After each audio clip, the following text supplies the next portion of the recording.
warahmatullahi wabarakatuh. Selamat pagi dan salam sejahtera. Perkenalkan, nama saya Eka Nurahimani Asih. Saya dari Prodi Ilmu Kelautan, Fakultas Pertanian, Universitas Trunojoyo Madura.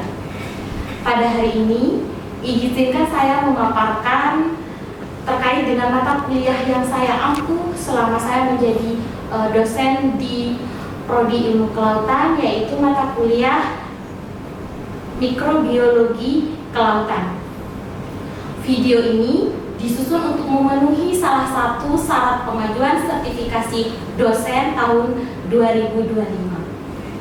Kali ini saya akan menjabarkan proses dan tahapan pembelajaran mata kuliah Mikrobiologi Kelautan yang terdiri dari proses penyampaian, interaksi saat proses pembelajaran, dan penugasan pada saat mata kuliah ini dilaksanakan.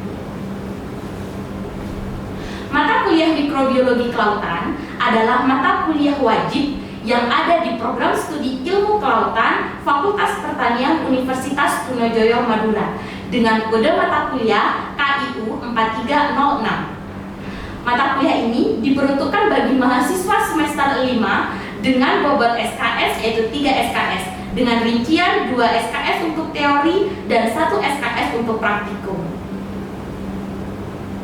Model pembelajaran dengan pendekatan SKL yang diterapkan pada mata kuliah mikrobiologi laut ini diantaranya yaitu case-based learning, kemudian diskusi, inquiry, small group discussion, focus group discussion, project-based learning, dan seminar. Selain menggunakan metode SKL, beberapa materi pembelajaran juga dikemas menggunakan pendekatan joyful learning, di mana penggunaan pendekatan joyful learning ini dilakukan untuk menstimulasi mahasiswa untuk enjoy dalam menikmati proses pembelajaran selama di kelas maupun di lapang.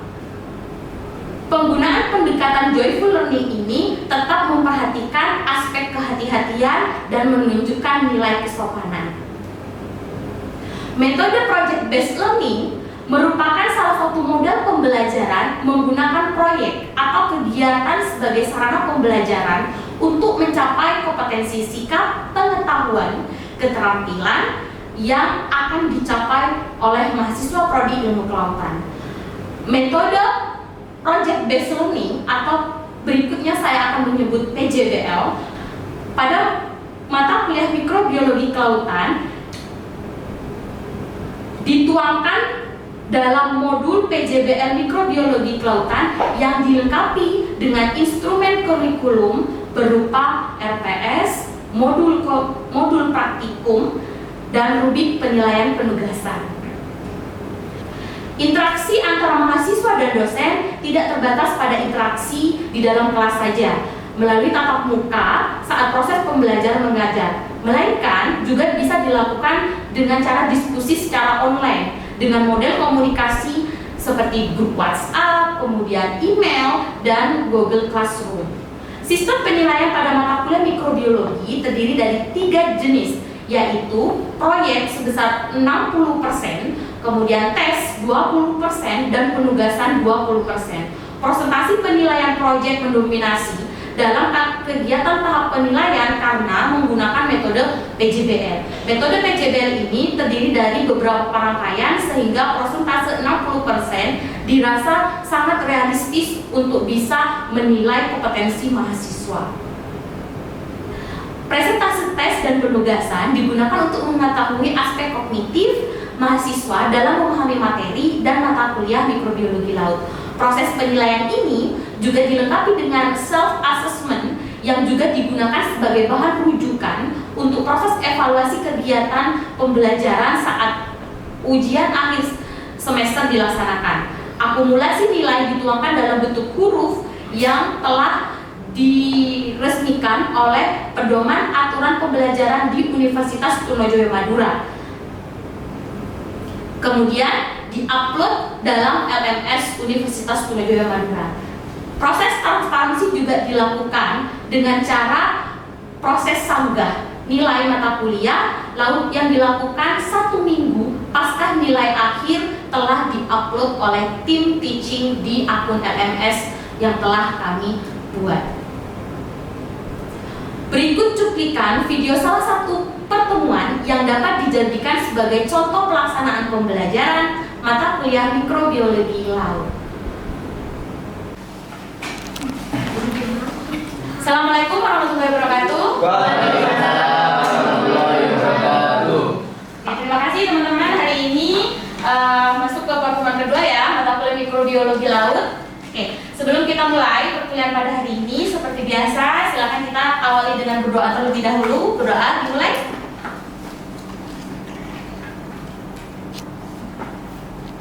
Oke, udah selesai. Oke, teman-teman, sebelum ke materi, saya ingatkan untuk bisa segera mengakses absen. Ya, sudah absen? Sudah. Oke, silakan yang belum untuk ke GCL-nya dulu ya, agar bisa terikot absensi pada pertemuan hari ini. Hari ini kita akan melanjutkan materi pertemuan dari sebelumnya, yaitu kelompok mikroorganisme laut, khususnya bakteri, virus, mikrofungi. Untuk mikrofungi, kita spesifik ke produk perikanan atau fungi yang teridentifikasi di laut dan produk perikanan, yaitu kapang dan hammer, serta mikroalga. Nah, pada perkuliahan hari ini, teman-teman, capaian akhir dari pembelajaran yang akan kita tempuh yaitu mahasiswa mampu membedakan karakteristik mikroorganisme, khususnya mikroorganisme laut, berdasarkan morfologi, struktur, fungsi, dan proses reproduksi mikroorganisme tersebut yang dilakukan dalam tim secara sistematis, logis, dan bertanggung jawab. Nah, untuk ini sebenarnya sudah tertera di RPS. Jadi teman-teman setiap kali pertemuan mohon untuk bisa mengecek RPS-nya agar teman-teman tahu capaian akhir pembelajaran apa yang diharapkan bisa teman-teman tempuh setiap pertemuan. Ya. Kemudian untuk indikator pembelajarannya ada dua. Yang pertama adalah ketepatan menjelaskan karakteristik mikroorganisme laut berdasarkan morfologi, struktur, fungsi, dan proses reproduksi, khususnya bakteri, fungi atau cendawan, yaitu kapang dan hammer, dan virus laut. Untuk indikator yang kedua, mahasiswa diharapkan dapat menjelaskan secara tepat atau membedakan secara tepat beberapa karakteristik dari mikroorganisme laut tersebut. Ya, jadi hari ini indikator ketercapaian kalian ada dua. Nah, untuk metode pembelajarannya sendiri, kita hari ini menggunakan metode PJBL. Pada pertemuan sebelumnya Ibu sudah jelaskan, untuk mikrobiologi, teman-teman dilengkapi dengan modul PJBL, modul praktikum, dan RPS. Ya, sehingga PJBL-nya itu kita sudah mulai dari pertemuan kedua. Nah, apa saja Bu yang ada di PJBL itu? Silakan dicek di RPS dan di modul PJBL-nya. Ya, jadi teman-teman harus sering ngecek dua itu. Makanya pas pertemuan pertama ketika mikrobiologi dimulai kan Ibu selalu bilang, teman-teman kalau sudah semester tua harus mendekatkan dua, mendekatkan kepada Tuhan Yang Maha Esa dan mendekatkan diri pada RPS. Ya. Oke, kemudian nanti kita akan ada diskusi, small diskusi di pertemuan pertama. Saat penentuan proyek PJBL, Ibu kan sudah membagi ya, dalam satu kelas itu ada 5 kelompok. Nah, untuk kelas ini ada berapa kelompok? 5 ya. Oke. Jadi nanti masing-masing kelompok diminta untuk berdiskusi, membuat small discussion. Kemudian nanti hasil diskusinya disampaikan di kelas. Nah, apa Bu yang akan didiskusikan? Yang pertama yang akan didiskusikan itu adalah penugasan. Kemarin Ibu sudah menugaskan di pertemuan pertama ya, di bawah hari ini. Bawah. Oke. Silakan nanti perwakilan saja, tidak usah semua anggota menjelaskan. Cukup satu tim satu saja yang menjelaskan, ya perwakilan. Kemudian untuk proses evaluasi dan penilaian hasil pembelajaran, nah saya menilai teman-teman pada pertemuan hari ini berdasarkan poster edukatif yang dibuat. Ya, sudah di print? Sudah. Sebenarnya tidak apa-apa kalau memang kalau teman-teman cek di silabus, boleh di print atau boleh nanti by ini ya, by file.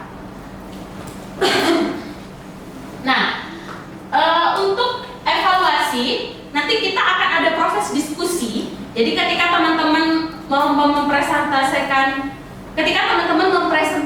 poster tim masing-masing, tim yang lain diperkenankan untuk bertanya. Ya. Jadi jangan sampai nganggurin temennya yang di depan sedang presentasi. Ya. Mohon untuk bisa bertanya sekiranya jika ada poin-poin yang kurang jelas, boleh ditanyakan. Dan saya akan mencatat sebagai poin tim. Tim yang bertanya berhak mendapatkan poin tim yang akan saya akumulasikan nanti saat proses penilaian akhir di PJBL. Kita mulai dari mikroorganisme. Ada yang tahu mikroorganisme itu apa? Ya. Makhluk hidup yang kecil. Makhluk hidup yang kecil. Ya, ada lagi selain makhluk hidup. Oke. Fahmi yang kecil dan tidak bisa dilihat langsung menggunakan mata, jadi harus pakai mikroskop.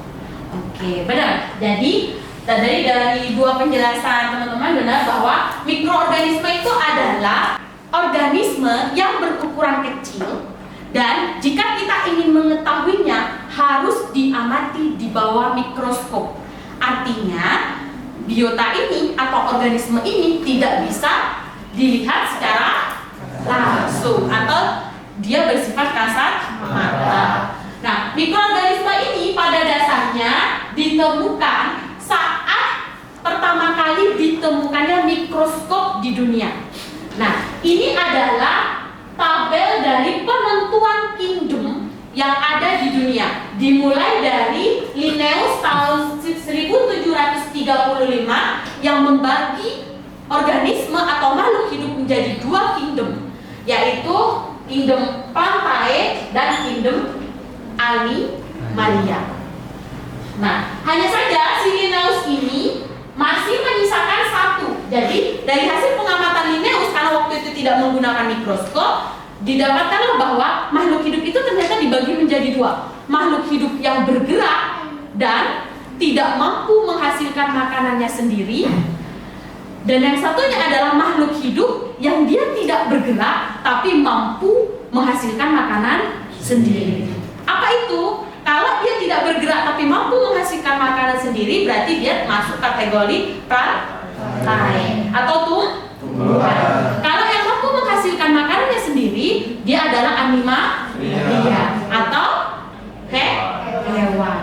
Nah, dari hasil Linnaeus ini, dia menemukan makhluk hidup yang kecil tapi tidak bisa dikategorikan sebagai Animalia ataupun Plantae. Apa makhluk kecil itu?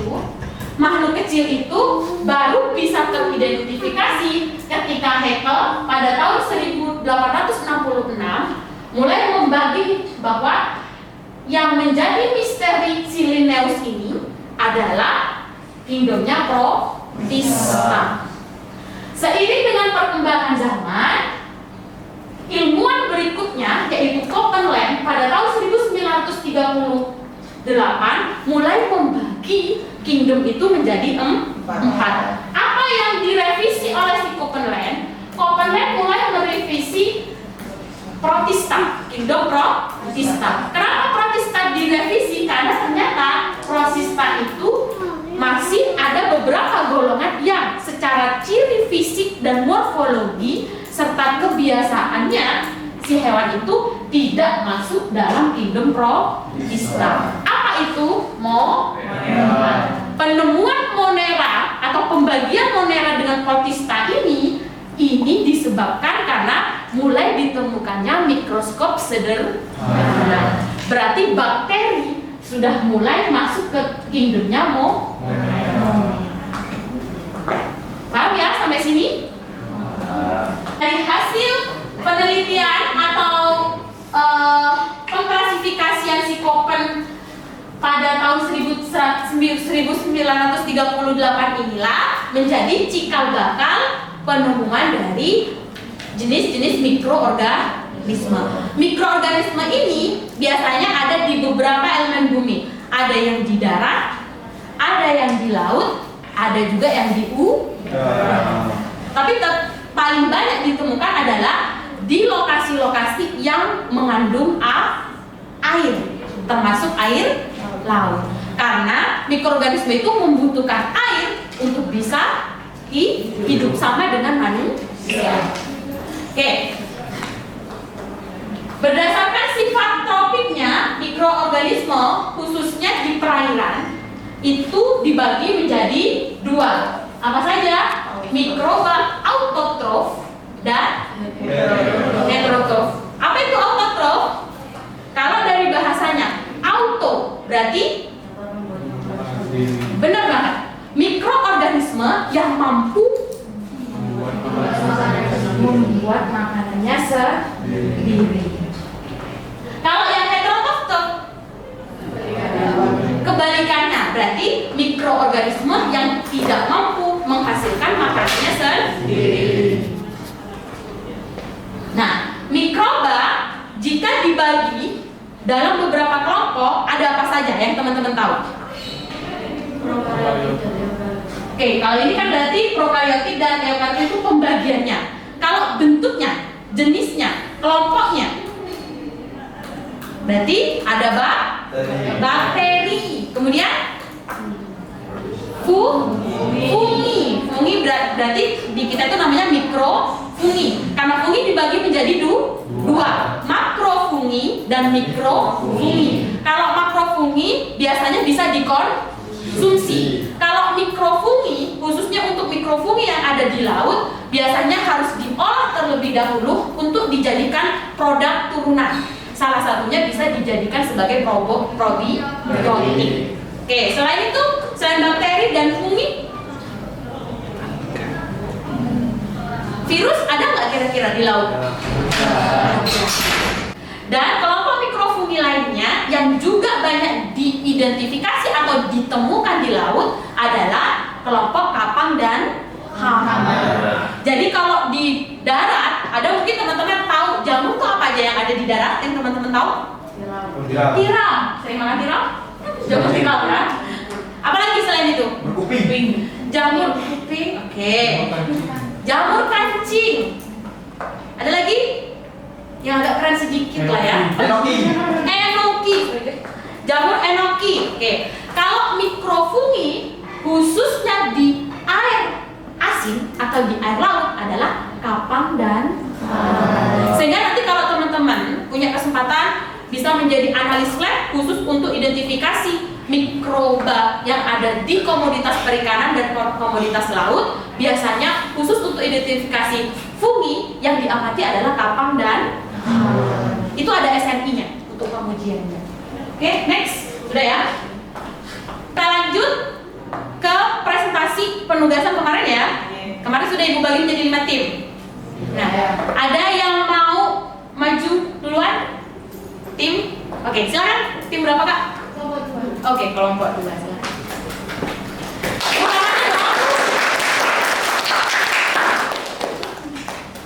Assalamualaikum warahmatullahi wabarakatuh.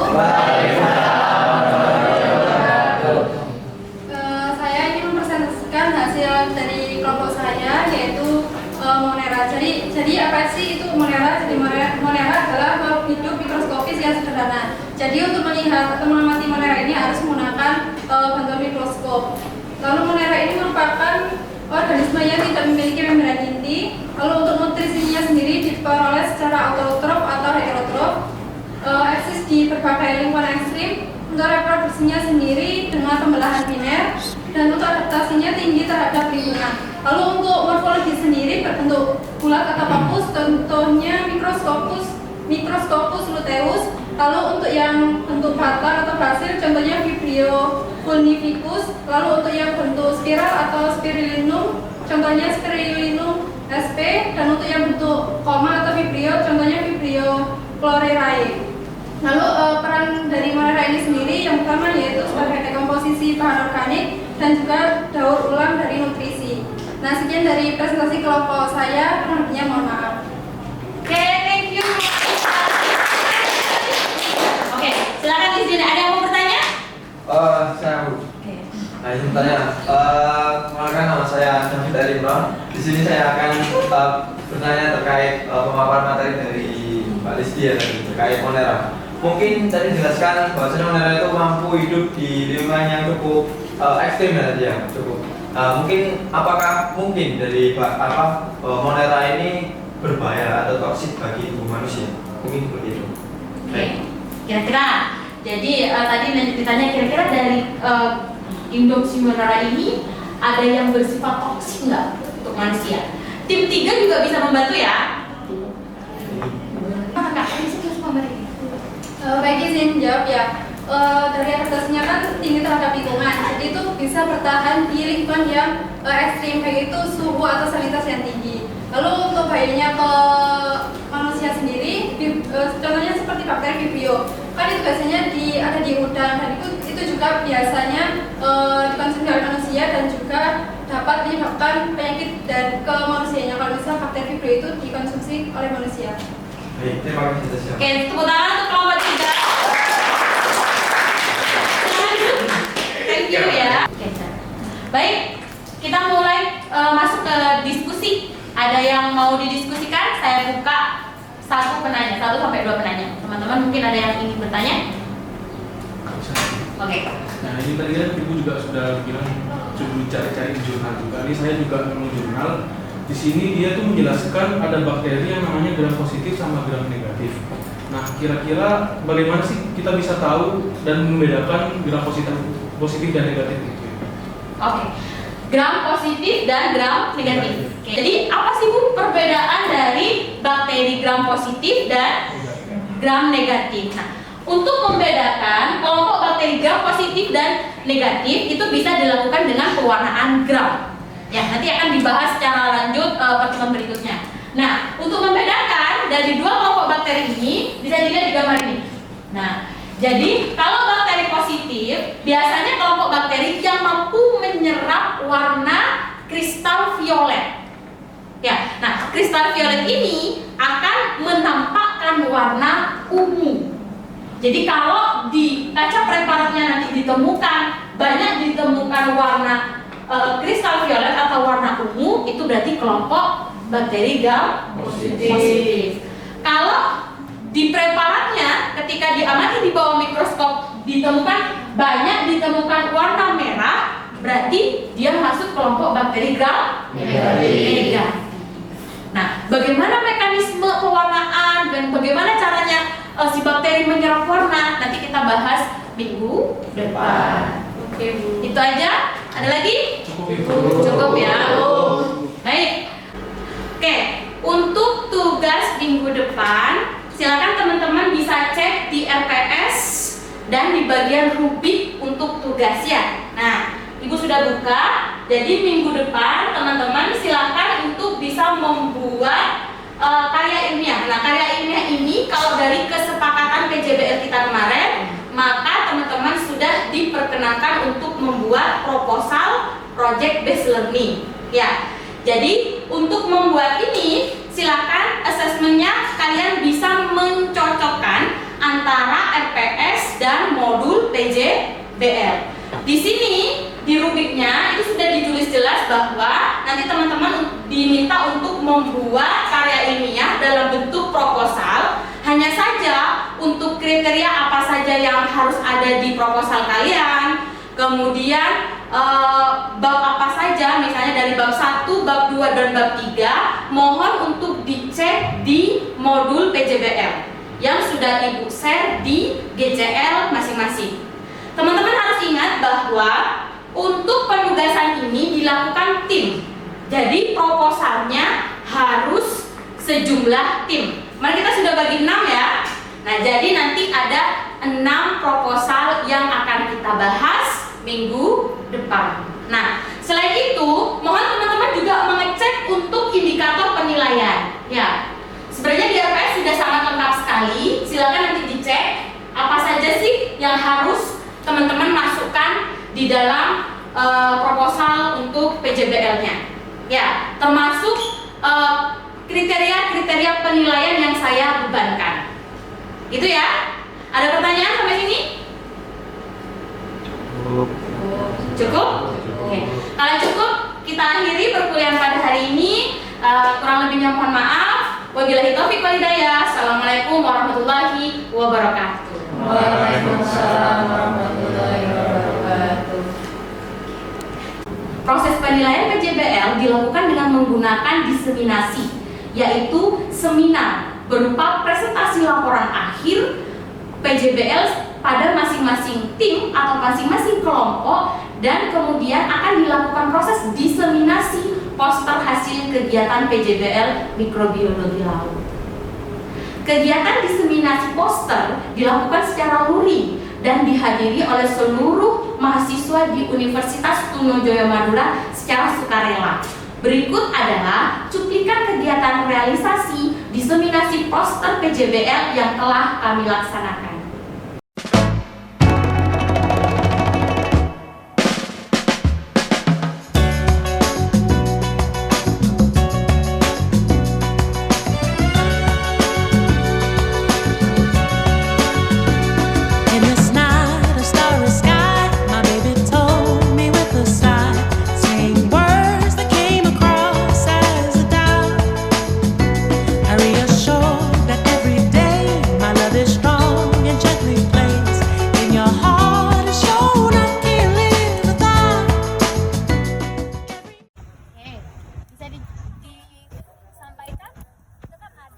Metodenya ya, mulai dari preparasi, penghitungan ALT, optical dan memiliki kandungan air yang tinggi pada ikan kembung itu sebanyak 76%, tingginya kandungan air pada ikan.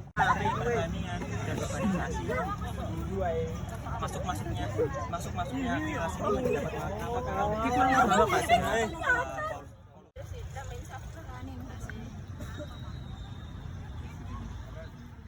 tongkol. Latar belakangnya kenapa menggunakan ikan tongkol, karena ikan tongkol termasuk ikan yang sering diminati di masyarakat. Nah, dan bagaimana prosesnya tim kalian mengerjakan? Menanam bakteri. Terus angka lempeng total di situ kami mengambil bakteri yang sudah diisolasi, kemudian melakukan perhitungan terhadap koloni yang muncul. Nah, terus Padatan bakteri, menggunakan alat spektrofotometri dengan panjang gelombang 600 meter.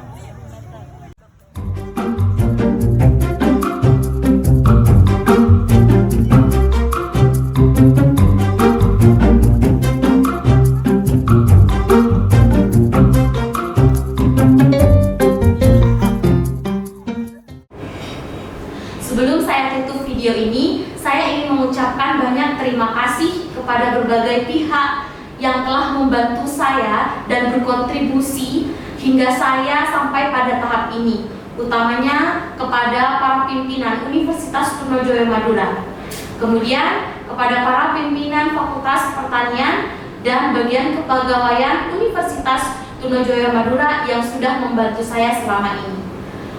Dan tidak lupa terima kasih kepada mahasiswa yang sudah menjadi bagian dari proses penilaian ini.